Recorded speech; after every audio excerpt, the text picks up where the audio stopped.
Praise the lord. ప్రభువైన యేసుక్రీస్తు నామంలో మీకందరికీ కూడా శుభములు తెలియజేస్తూ ఉన్నాను. మరొక నూతన దినంలో దేవుడు మనల్ని ప్రవేశపెట్టినందుకు ఆ దేవాది దేవునికి వందనములు. సజీవులుగా ఆరోగ్యంగా మనం ఉన్నాము అంటే అది కేవలం దేవుని కృప. ఈ దినమంతయు ఆయన తన అపారమైన కృపతో నింపి చక్కగా జయప్రదంగా ప్రతి పనిలో కూడా విజయమిచ్చి ముందుకు నడిపించునుగాక. ఈ దినము వాక్యము ఎంత బలమైనది అన్న విషయం మనం తెలుసుకుంటున్నాము. హెబ్రీలకు రాసిన పత్రికలో 4వ అధ్యాయం 12వ వచనంలో, ఎందుకనగా దేవుని వాక్యము సజీవమై బలము గలదై రెండంచులు గల ఎటువంటి ఖడ్గము కంటేనో వాడిగా ఉండి ప్రాణాత్మలను కీళ్లను మూలుగను విభజించినంత మట్టుకు దూరుచు హృదయం యొక్క తలంపులను ఆలోచనలను శోధించుచున్నది. ఈ మాటలు హెబ్రీలకు పత్రిక రాసినటువంటి పత్రికా రచయిత చెబుతూ ఉన్నాడు. ఎందుకు అంటే మనము కేవలము బైబిల్ గ్రంథంలో చదువుతూ ఉంటాం కదా, చాలాసార్లు చాలా బాగా చాలామంది చాలాసార్లు చదువుతారు బైబిల్ అంతా కూడా. బైబిల్ చదవడంలో మనము అది ఒక అలవాటుగా అనుదినము కూడా బైబిల్ చదవడం మనకు అలవాటు. అయితే అది అలవాటుగానే ఉందా అంటే కేవలం పేపర్ మీదనే ఉందా? బైబిల్ గ్రంథం అంటే గ్రంథము పుస్తకం అంటే కేవలం పేపర్స్ కదా. ఈ పేపర్ల మీదనే ఉన్న వాక్యమేనా మన జీవితాలలో? ఆ వాక్యం యొక్క బలము మన జీవితాల మీద ఏమైనా పనిచేస్తున్నదా? ఈ లోకంలో మనము అనేకమైన యుద్ధాలు చేయవలసి వస్తుంది, పోరాటాలు చేయవలసి వస్తుంది. ఎన్నో స్ట్రగుల్స్ మన జీవితంలో ఉంటాయి. మనము ప్రతిదినము మన జీవితంలో ఒక యుద్ధమే ఉంటుంది. ఇంటిలోనే స్టార్ట్ అవుతుంది ఆ యుద్ధం అనేది. తర్వాత మన ఉద్యోగ జీవితంలో మనం చేస్తున్న ప్రతి పనిలో మనం అనేక సార్లు ఇది ఇంత పోరాటమా, ఈ దినము అమ్మయ్యా గడిచిపోయింది ఈ దినం అనిపిస్తుంది కదా లాస్ట్లో ఇంటికి వచ్చిన తర్వాత. అది కూడా ఇంట్లో కూడా ఒకవేళ బ్యాటిల్ ఉందనుకోండి, అప్పుడు ఇంటికి వచ్చిన తర్వాత కూడా మనకు శాంతి అనేది ఉంటుందా? అయితే మనము ఇదంతా ఈ భయంకరమైన యుద్ధాలు మనం అనుదినము ఫైట్ చేసే ఈ యుద్ధాలు కేవలము ఒక పేపర్ మీద ఉన్న విషయాలు అని బైబిల్ గ్రంథంలో ఉన్న వర్సెస్ ఏవైనా దేవుని వాక్యాలు అని అనుకొని చదివి ఊరికే చదవడం వెళ్ళిపోవడం కానీ వాటిని మన హృదయంలోనికి తీసుకుంటున్నామా? ఒక్కొక్కసారి ఆ బైబిల్ గ్రంథంలో ఉన్న వాక్యము మన హృదయంలోనికి రావాలి, మన రక్తంలోనికి ప్రవహించాలి. అప్పుడే అది శక్తివంతమైనదిగా ఉంటుంది. ఊరికే చదవడం అంటే వదిలేయడం కాదు, కానీ ఆ వాక్యాన్ని మన హృదయంలో నింపుకోవాలి. ఆ వాక్యం ద్వారా దేవుడు మనతో మాట్లాడుతున్నాడేమో ఒకసారి గమనించాలి.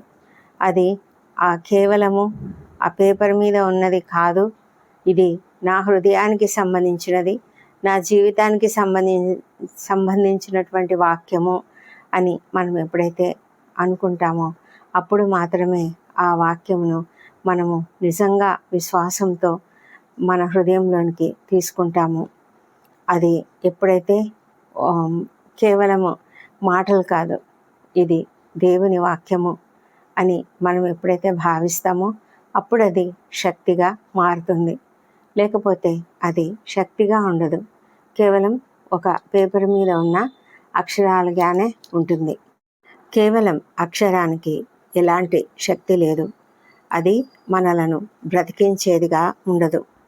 అపోస్తలుడైన పౌలు అంటున్నటువంటి మాట, రాతి పలక మీద కానీ సిరాతో కానీ రాయబడక మెత్తని హృదయములు అను పలకల మీద జీవం గల దేవుని ఆత్మతో మా పరిచర్య మూలంగా రాయబడిన క్రీస్తు పత్రిక మీరు అని ఆయన చెప్తూ ఉన్నాడు. అంటే మనమంతా కూడా అక్షరము కాదు కానీ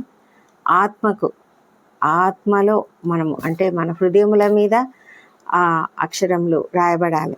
అంతేకాని కేవలం పేపర్ మీద ఉన్నది చదువుకొని ఉండడం మాత్రమే కాదు, కానీ ఆ పేపర్ మీద ఉన్నది ఒక శక్తిగా మారాలి, మన జీవితంలో కార్యం జరిగించాలి.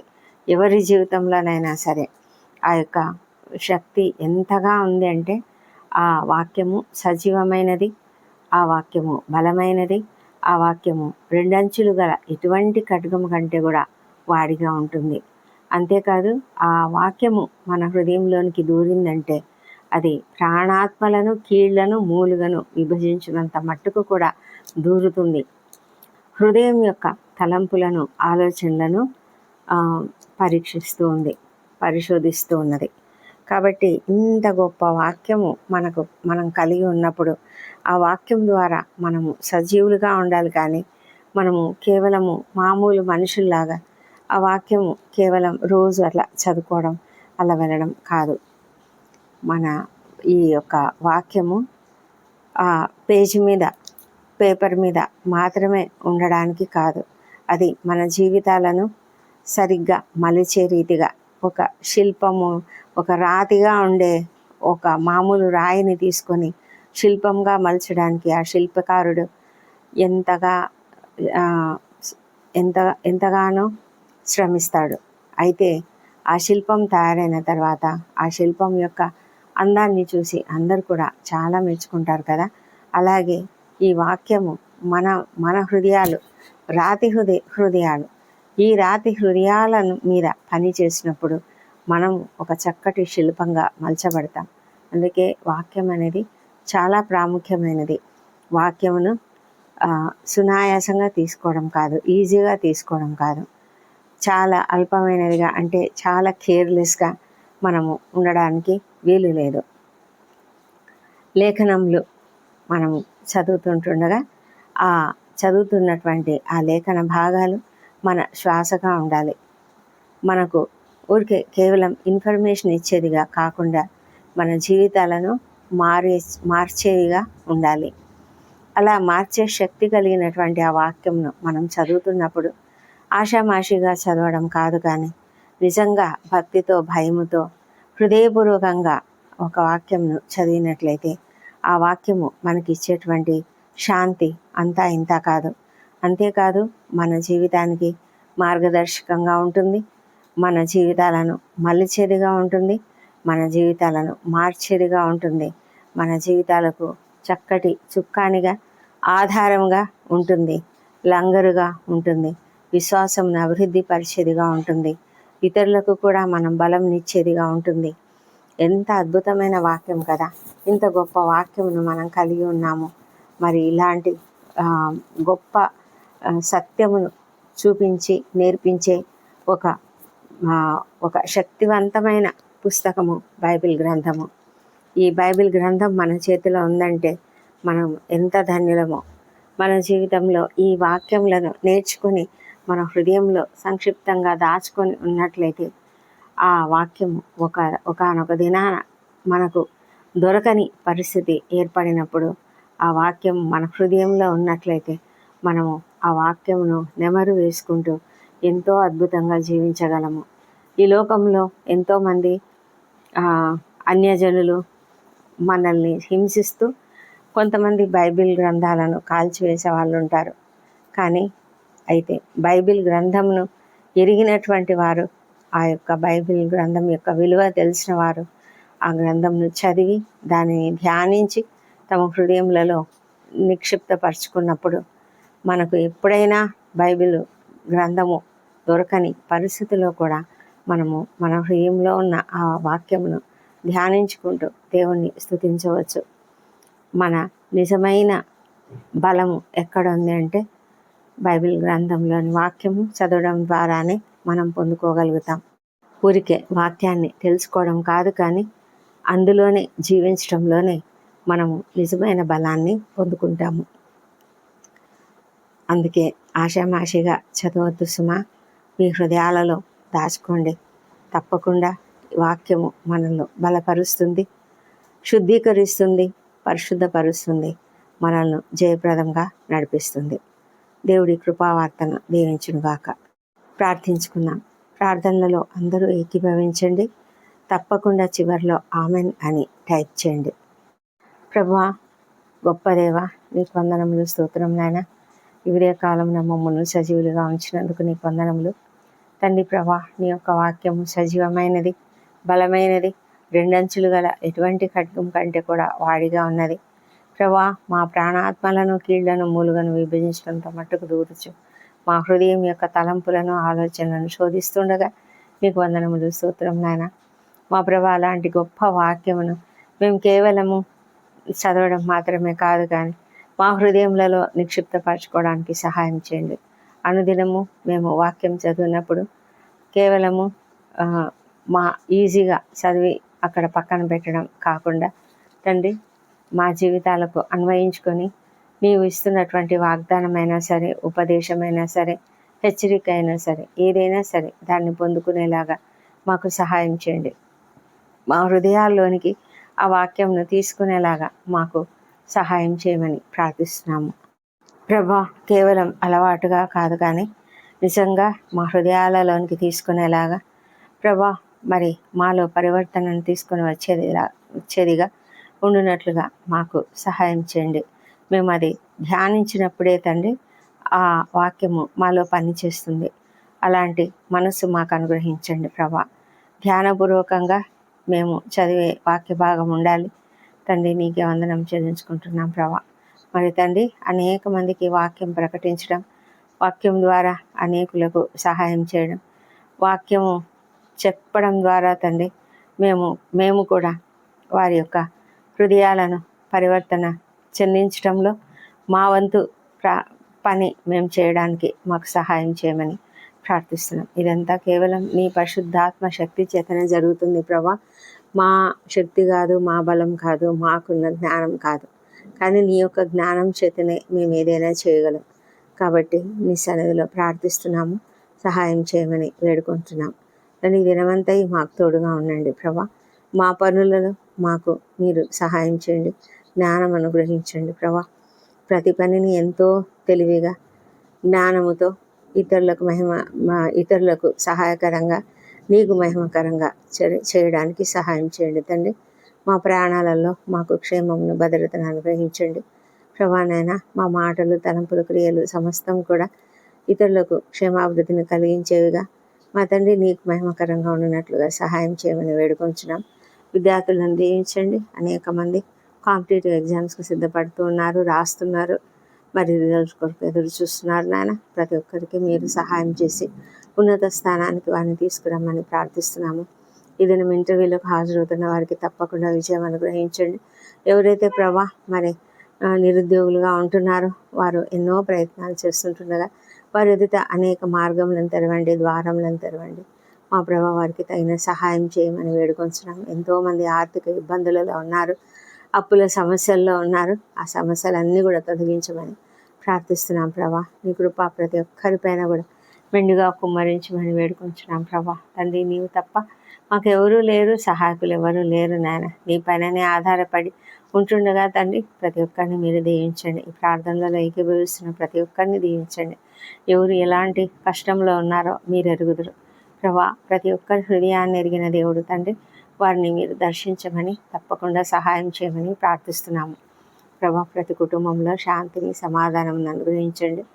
ఎవరు కూడా నాయన మరి భయంకరమైన కలతలలో, మరి మనస్పర్ధలలో ఉండకుండా కాపాడు తండ్రి. ఇంట్లో ఉన్న ప్రతి ఒక్కరిని కూడా ఆశీర్వదించండి. వృద్ధులను, చిన్నారులను దీవించండి. చిన్న బిడ్డలు నాయన నీ దయందరూ మనుషుల దయందరూ వర్ధిల్లున్నట్లుగా సహాయం చేయమని ప్రార్థిస్తున్నాం తండ్రి. దేవా ప్రభా, మరి నీ దయ ప్రతి ఒక్కరిపైన కుమ్మరించండి. మా తండ్రి దేవా, వివాహ ప్రయత్నం సఫలం చేయండి. సంతానం కొరకు ఎదురు చూసిన బిడ్డలను దర్శించి వారికి తప్పక సంతానం అనుగ్రహించండి ప్రభా. నాయన మరి నీకు సాధ్యమైనది ఏదీ లేదు నాయన. ప్రభా, ఎవరెవరైతే అనారోగ్యంతో అస్వస్థతగా ఉన్నారో, హాస్పిటల్స్లో అడ్మిట్ అయి ఉంటున్నారో, వెంటిలేటర్పై ఉన్నవారు, మరి ఐసీయూలలో ఉన్నటువంటి వాళ్ళను మీరు దీవించండి. ప్రతి ఒక్కరిని దర్శించండి, సహాయం చేయమని ప్రార్థిస్తున్నాం తండ్రి. ఎవరెవరైతే సర్జరీల కొరకు సిద్ధపడి ఉన్నారో వాళ్ళని మీరు దీవించి వారికి కావాల్సిన శక్తిని, బలంనిచ్చి నాయన క్షేమకరంగా బయటికి రావడానికి సహాయం చేయండి. కీమోథెరపీల గుండా, డయాలసిస్లో గుండా వెళ్తున్న వారిని కూడా దీవించండి ప్రభా. పనిచేయని కిడ్నీలు పనిచేయనట్లుగా సహాయం చేయండి. లివర్ ప్రాబ్లమ్స్తో, బ్రెయిన్లో ప్రాబ్లమ్స్తో, లంగ్స్లో ఉండే ప్రాబ్లమ్స్తో, గుండె జబ్బులతో, మా ప్రభా కండరాలు, కీళ్ళ నొప్పులు, కాళ్ళ నొప్పులు, మోకాళ్ళ నొప్పులు, నరాల సంబంధిత వ్యాధులు, అన్ని రకాల సమస్యల నుంచి కూడా ఏ స్నామంలో విడుదల దయచేయమని ప్రార్థిస్తున్నాం. మైగ్రేన్ తలనొప్పుల నుంచి ప్రతి ఒక్కరికి విడుదల దయచేయండి. ఫ్రోజన్ షోల్డర్ తీసివేయండి ప్రభా. సంపూర్ణ ఆరోగ్యం ప్రతి ఒక్కరికి దయచేయమని ప్రార్థిస్తున్నాం ప్రభా. డాక్టర్లకు, నర్సులకు కావాల్సిన జ్ఞానము అనుగ్రహించమని ప్రార్థిస్తున్నాం తండ్రి. మా తండ్రి దేవా, ఎంతమంది అయితే రక్షణ లేక ఉన్నారో వారిని మీరు రక్షించండి ప్రభా. వాక్యము వారితో మాట్లాడినట్లుగా తండ్రి, ప్రతి ఒక్కరికి వాక్యం అవైలబుల్గా ఉండినట్లుగా, వినుట వలన విశ్వాసం కలుగును తండ్రి. ప్రతి ఒక్కరూ ఆ వాక్యము ఏదో ఒక రకంగా వినున్నట్లుగా సహాయం చేయండి ప్రభా. నిన్ను అంగీకరించినట్లుగా కృప చూపించండి మా తండ్రి దేవా. నీకు అసాధ్యమైనది ఏదీ లేదు తండ్రి. సమస్తము నీకు సాధ్యం దేవా. కృప చూపించండి. శ్రమలలో ఉన్న వాళ్ళను, దుఃఖంలో ఉన్న వాళ్ళను, వేదనతో ఉన్న వాళ్ళను, ఒంటరి తల్లులను, ఒంటరి మహిళలను ప్రభా, మరి వృద్ధులు, చిన్నారులు అందరినీ కూడా జ్ఞాపకం చేసుకొని ప్రతి ఒక్కరికి సహాయం చేయండి. ఎంతోమంది న్యాయం కొరకు పోరాటం చేస్తున్నారు దేవా. న్యాయం జరిగించండి నాయన. మా తండ్రి దేవా, కృప చూపించమని వేడుకొంచున్నాం తండ్రి. దయమేడ గర్భిణీ స్త్రీలను ఆశ్రయించండి. వారికి సుఖమైన ప్రసవం అనుగ్రహించమని ప్రార్థిస్తున్నాము తండ్రి. ఎంతోమంది వ్యసనాలకు గురైనటువంటి యవనస్తులను దీవించి నాయన, వారికి ఆ భయంకరమైన యవన సమస్యల నుంచి, ఆ వ్యసనాల నుంచి నాయన విడుదల దయచేయమని ప్రార్థిస్తున్నాం ప్రభా. తండ్రి, ప్రతి ఒక్కరూ నీ యందు విశ్వాసం ఉంచాలి తండ్రి. ఆ విధమైన కృపను ప్రతి ఒక్కరికి దయచేయండి. రాకడ చాలా సమీపంగా ఉన్నది నాయన. మాకందరికీ కూడా సిద్ధపాటును అనుగ్రహించండి ప్రభా. మేము సిద్ధంగా ఉంటూ నీ కొరకు నాయన ఎదురు చూసేలాగా తండ్రి మాకు కృప దయచేయమని ప్రార్థిస్తున్నాము. ప్రపంచమంతటా శాంతి సమాధానం అనుగ్రహించండి దేవా. ఇజ్రాయెల్ దేశంను దీవించండి. యెరూషలేమును దీవించండి. వారి నగరులలో క్షేమం, వారి ప్రాకారములలో నెమ్మదిని దయచేయండి ప్రభానైనా. మరి భయంకరమైన యుద్ధ వాతావరణం ప్రతి చోట కూడా మీరు పనిచేయమని ప్రార్థిస్తున్నాం తండ్రి. మీరు ఇన్వాల్వ్ కమ్మని ప్రార్థిస్తున్నాం తండ్రి. మా దేశంను దీవించండి. మా దేశం పని పరిశుద్ధాత్మను కుమ్మరించి ప్రతి ఒక్కరూ నిన్ను తెలుసుకొనిలాగా సహాయం చేయండి. అధికారులు, ఉద్యోగులు, పరిపాలకులు అందరూ కూడా నీతిగా, నిజాయితీగా పనిచేయనట్లుగా సహాయం చేయండి దేవా. ప్రభా, క్రైస్తవులపై జరుగుతున్న భయంకర హింసలు, దాడులు నాయన ఏ శ్రమంలో బంధిస్తున్నాం తండ్రి. కృప చూపించండి దేవా. మా ప్రభా తండ్రి, మమ్మల్ని అందరినీ కూడా ఈ దినమంతయు కూడా నీ కాపుదలలో భద్రంగా కాపాడమని, మా పనులన్నిటిలో జయం అనుగ్రహించమని ప్రార్థిస్తున్నాము. మా ప్రార్థనలని మీరు అంగీకరించినారని నమ్ముతున్నాం తండ్రి దేవా. ఈ దినం బర్త్డేలు, వివాహ దినములు జరుపుకుంటున్న బిడ్డను దీవించండి. గడిచిన సంవత్సరం అంతా మీరు వారికి చేసిన ప్రతి మేలును బట్టి నీకు వందనములు. రాబోయే సంవత్సరంలో ఇంకా అధికమైన మేలులను వారికి అనుగ్రహించండి. వారిపైన ముఖకాంతిని ప్రకాశింపజేసి సంతోషము, సమాధానం వారికి అనుగ్రహించమని ప్రార్థిస్తున్నాం తండ్రి. మా ప్రార్థనలన్నీ మీరు అంగీకరించినందుకు వందనములు. ఈ ప్రార్థనలన్నీ మా ప్రభువును, మా ప్రియ రక్షకుడునైన యేసుక్రీస్తు నామములో అడిగి పొంది ఉన్నామని నమ్ముతూ నీకు స్తోత్రం తెలుస్తున్నాం తండ్రి. Amen, amen.